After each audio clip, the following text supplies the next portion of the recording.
Hi, we're back for another one. So today I've got my May 2025 wrap up. So these are all the books that I read in May. This month I had fewer books than normal. It was a little bit of a slower reading month for me. I read a lot of books in April for Magical Readathon, so I think I was a little bit burnt out, a little bit in a reading slump, so some of these books took me a little bit longer to get through than normal. But overall, the books that I did read were pretty top-notch. So let's go ahead and start off with the first one. So the first book I finished in May was Sunrise on the Reaping. So I borrowed this book from my library, so I don't have it anymore. And I'm getting over a little bit of a cold, so I'm kind of congested still. But the first book I finished in May was Sunrise on the Reaping by Suzanne Collins, and I absolutely loved it. I loved hearing about Haymitch's story and all of the trials and tribulations that he went through and why he was the way that he was in the original Hunger Games trilogy. So in the book, we meet Haymitch and his mother and his brother, and then also his sweetheart. So Haymitch's Hunger Games is the second quarter quell, so the 50th year of the Hunger Games. And the Hunger Games are starting to become more technologically advanced. Not quite as much as Katniss and Peeta's games, but more than in Ballad of Songbirds and Snakes, Lucy Gray's games, where that was the 10th year. A little bit more advanced. And now they've got, bedding and the gifts and stuff like that, and actual mentors who are previous Hunger Games winners. And I really loved in this story how we got to meet people that we have seen in the other books. So not only are we getting a background on Haymitch, but we're also getting a little bit more information on other people that we've seen in this series. So I really loved that addition, those little Easter eggs, that additional information. I really, really loved it. And honestly, when I was reading this book, it made me want to reread the Hunger Games original trilogy. So I haven't read that trilogy since I was in grad school. It was probably like 2013-ish when I read all of the books. I was a little bit late in the game when I read those. Because I am such a Harry Potter girly that I was so hung up on Harry Potter, and then I was reading the Inheritance saga by Christopher Paolini, so I was really involved in those because I reread Harry Potter. I don't know, I literally don't know how many times. That's how many times I've reread Harry Potter. But it really made me want to reread the Hunger Games trilogy because it's been so long and I couldn't remember all of the details. And honestly, it's been a long time since I have seen the movies as well, but really, really enjoyed this book. Was it absolutely devastating? Yeah, it was. But that can only be expected from President Snow. So if you've read the Hunger Games trilogy, you know how conniving Snow is. And so you can go into the book almost expecting it, but was it still devastating? Oh, absolutely. Absolutely. I finished the book and I put it down. I'm like, man, like, where do we go from here? Where do we go from here? Like, what else am I supposed to do with my life? So really loved it. I ended up giving it a 4.75 star. So definitely a very high rating. The next book I read was Part of Your World by Abby Jimenez. So loved that book too. I got it from the library, so I don't have the physical copy with me. I really love that story. This was the first Abby Jimenez book that I've ever read. So definitely worth it. In this book, we meet our main female character, Alexis, who is an ER doctor, or emergency medicine, whatever. And then Daniel Grant, who is the mayor of a small town. So in the very beginning, in the first couple pages, we find Alexis, and she has crashed her car into a ditch in this small town. She has just come from a wedding, I believe, so she's all dressed up, and she's crashed her car into the ditch, and she's on the phone with her best friend, and she decides that she wants to take her Spanx off because they're super uncomfortable. And so as she is taking her Spanx off, here pulls up some guy coming and knocking on her window. So that was funny right off. But of course, the guy who pulls up to help her is Daniel, the mayor of the town, and he pulls her car out of the ditch. So you think, oh, the story will end there. No, no, no. No, no. So she ends up going to the only place open in this city because it's a tourist town and it is the off season. So there's only one restaurant open and it's the VFW. So I don't know who has or hasn't been to a VFW. My grandpa is a veteran, so we go quite often, and you know, they're not always the nicest, but they, you know, it was the only place open there. So she goes to the VFW because she's starving, and it's the only place open in that little town. And who does she run into but Daniel Grant, who just pulled her car out of the ditch. And that is how their story starts. And it was so cute. Now, was it a little frustrating that I could predict the ending and Alexis, the main female character, couldn't figure it out? Yeah, it was a little frustrating. Like, the answer is literally right there in front of you. Please figure it out faster. Please figure it out faster. Like, your family treats you like crap. The one person, well, not necessarily just the one person, but a person in your life who treats you amazingly, and you're gonna let that person go instead of your shitty family?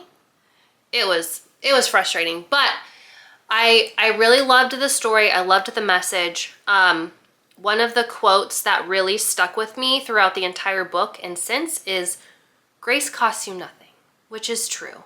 It does. It costs you nothing to be nice to somebody. So I loved the message of the book. I loved the characters. Was it a little frustrating at times? Yes, but overall, I really loved the book, and I cannot wait to continue in the series. So I ended up giving Part of Your World 4.25 stars. So obviously, I really enjoyed it. After that, I finished the audiobook of Brissinger by Christopher Paolini. So I am rereading the series so that I can read the 5th book, Murtagh, which came out like a year ago, year and a half ago. I honestly can't remember. And I, again, am loving the books. I have always loved this series. I love the characters. I love the dragons. I love the fighting and the war and the story and the world building. So it was great to reread this story. Since it is the 3rd book in the series, I'm not going to go too much into detail, but Aragon and his dragon Saphira, their story progresses. The war in Alagasia has progressed. We meet new characters and revisit some of the other characters and get and follow more of their stories. And is the end of this book devastating? Yes. Was I driving to work listening to the end crying? Yes, I was. So I love this story. Again, I love this book. I love the narrator of the audiobooks. So it's a must-read series for me. So I gave Brissinger a 4.25 star. And hopefully I will soon get the 4th book in the series on my TBR because that needs to happen. Okay, so then I read Where the Library Hides by Isabel Ibanez, which is the second in the Secrets on the Nile duology.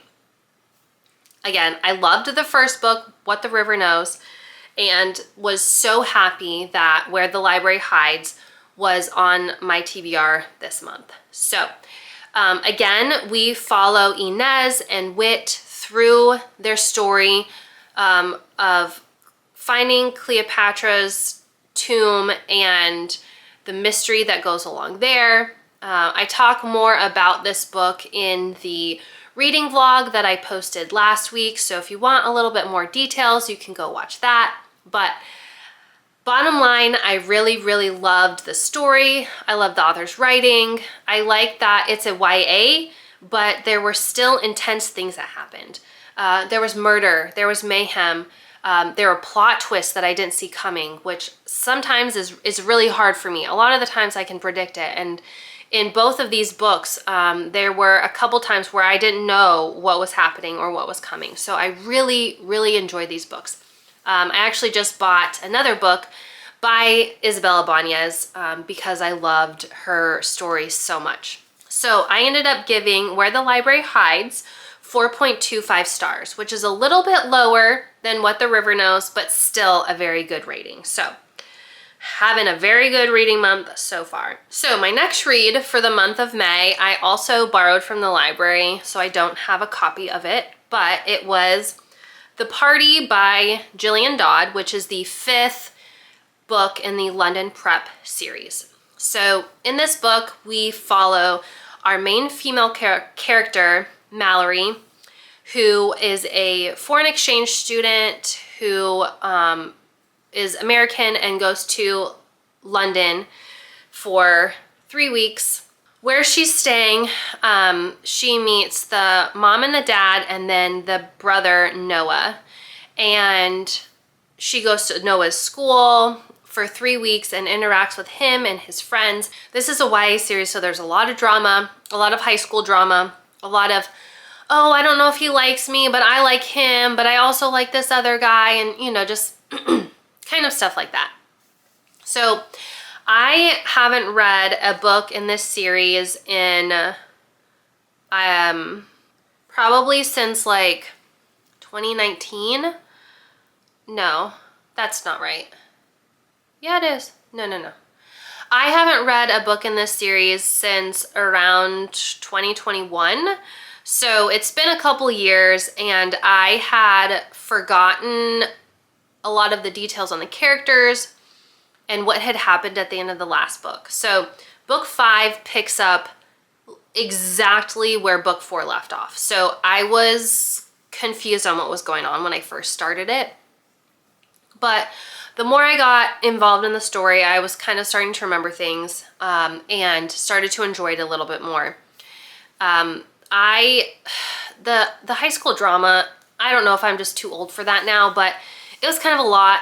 I kind of got tired of reading about Mallory and the decisions that she was making and the way she was acting and kind of the way she was treating people. But the last like 15 or 20% of the book really sold me on continuing to the next one. So Mallory's relationship with one of the other characters progressed a little bit more, and so I feel like I do want to continue with the series. So I will hopefully get that in a TBR soon. But I gave The Party 3.25 stars. So way better than half. Still enjoyed it. But if you're not into YA, high school drama, that kind of stuff, you probably will not like this series. So the audiobook that I was reading during my reading vlog that I posted last week was City of Nightbirds. This is a story about Natalia, who we first meet as a kid, and she wants to become a ballet dancer. And she lives in Russia. So her aunt teaches at a ballet school, and Natalia ends up going to that ballet school and getting accepted into the program, which was very difficult to be accepted into the program. And then she ends up graduating and then becoming a dancer with their company in Russia.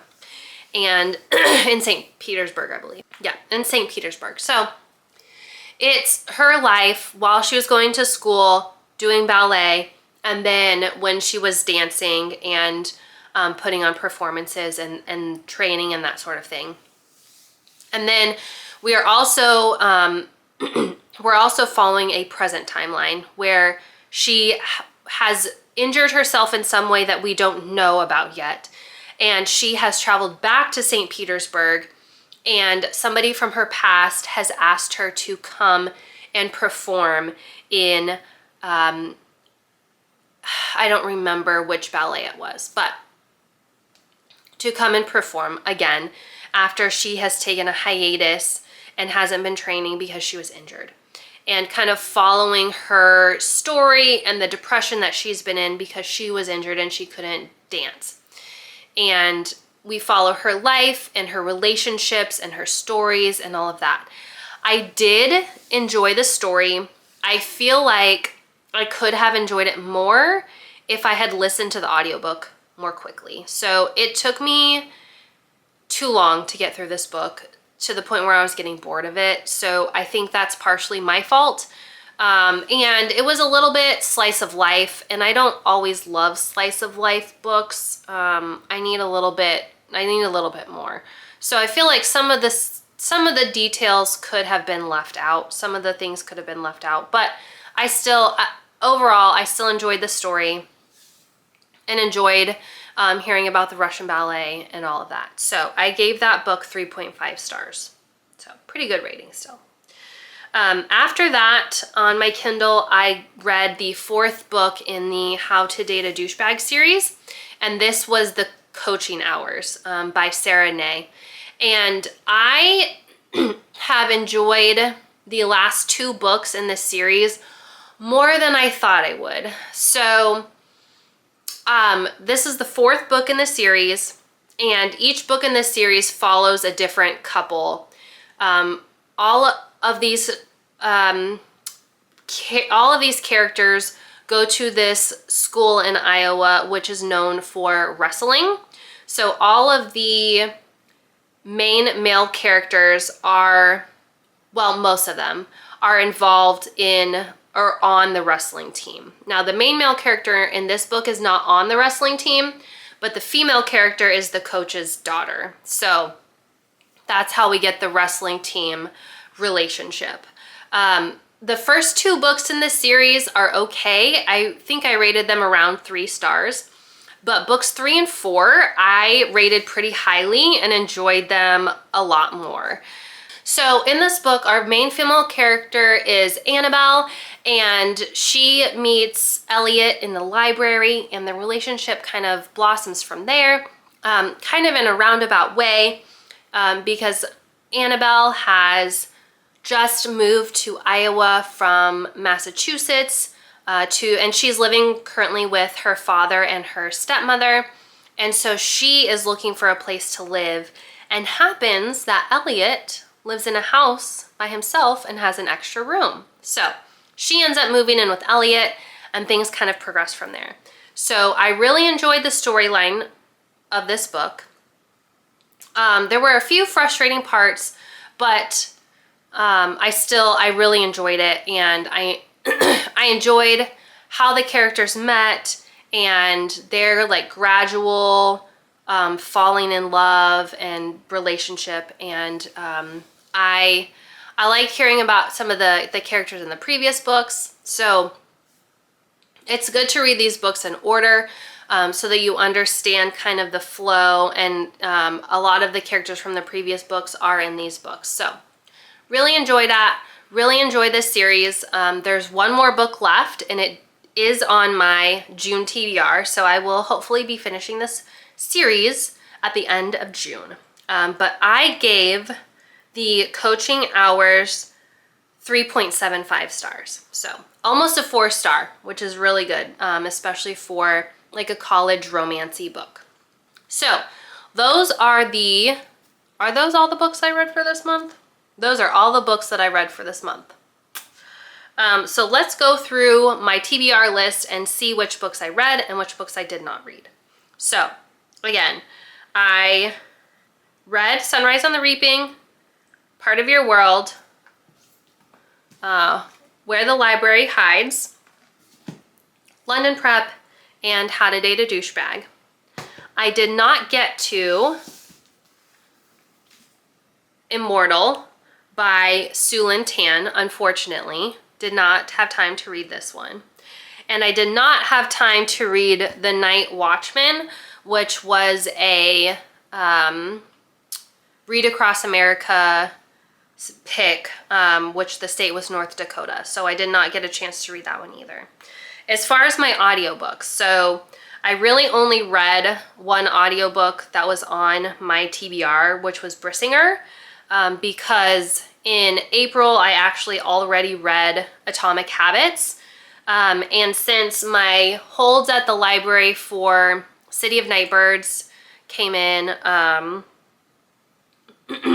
and I'm listening to First Time Caller by B.K. Borison. So I started that in May and I didn't actually finish it before the month was over. So a little bit of a slower audiobook month for me just because Brissinger was so long. I did not read a Frederick Bachman book or Fool's Errand by Robin Hobb. So I did not get to those two audiobooks this month. I'm trying to not only prioritize my TBR, but also the audiobooks that I've already put holds in for the library. Like First Time Caller, I've been waiting for that audiobook for months. So I think I've been waiting for that audiobook since like the beginning of March. So I want to, go ahead and read those books too, and also try to get the ones from my TBR. So this month just happened to be so this month just happened to have fewer books that were actually on my TBR that I was able to listen to. So this month I read 7 books, which is fewer than last month. I think last month I read 10. A lot of the books this month were from the library, which is a good and a bad thing. It means I'm not buying as many books, but I'm not getting as many on my physical TBR read as well. But, it is what it is. So leave a comment down below if you liked any of these books or if you want to read any of these books. Please like and subscribe if you want to, and I will catch you in the next one. Bye.